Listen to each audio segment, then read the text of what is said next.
Director of photography Robbie Ryan has been shooting since he was 14. He's now 48. That's 34 years behind the camera.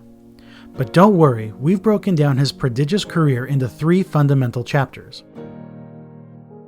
Ryan himself says that, nowadays, you can just grab a cheap camera or your own mobile phone and shoot a film. So to find your own style, all you have to do is watch the world through a camera, non-stop, day after day.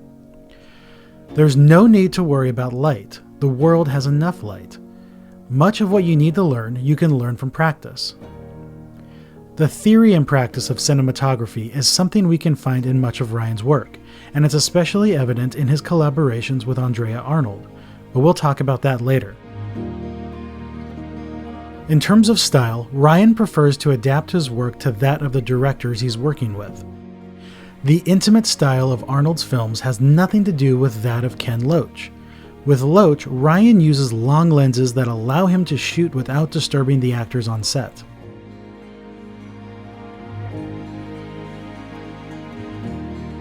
And with someone like Yorgos Lanthimos, with whom Ryan recently collaborated in filming The Favorite, Ryan changes things up by employing a range of wide-angle lenses to help capture a cold, voyeuristic, and almost anachronistic style to create a visual match for Lanthimos' directing. Abigail, hand me that cup. Do not. I'm sorry, I do not know what to do.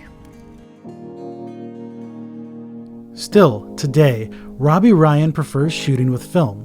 While many emphasize that shooting in a digital format makes using natural light easier, I'm sure Ryan would not totally agree.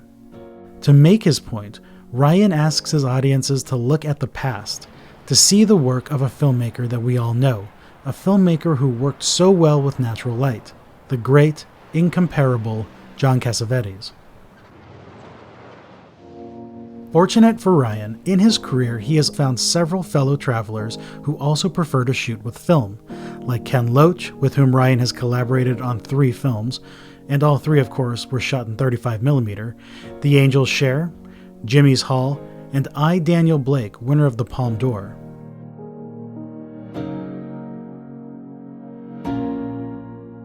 Andrea Arnold's and Robbie Ryan's impact on one another is so great that Arnold deserves a separate chapter in this video essay. Ryan met Arnold when she was still shooting short films, and together they made Wasp, which at 26 minutes won the 2005 Academy Award for Best Live Action Short, before combining on Arnold's breakthrough, Red Road. Together, they developed a wholly unique visual style. Ryan himself has explained that on the set of Arnold's films, the camera stays in close to the characters, moving between them. It is as if the camera is just another character, advancing in the same way they do.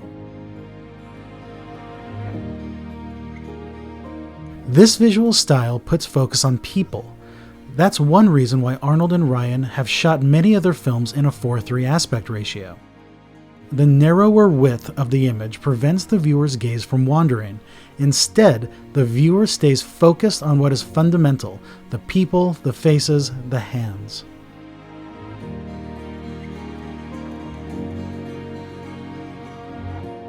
These same details, which work organically in films like Fish Tank and American Honey, feel risky and groundbreaking in Wuthering Heights. But the result is fantastic, and Ryan's and Arnold's intimate aesthetic enhances the emotions of the characters, endowing the film with a beautiful, nervous, and vibrant visual style. Look at this shot. They did multiple takes until her hair stuck to the lens of Ryan's camera, just like they wanted it to. As a viewer, Ryan is placing you right there, embracing Kathy.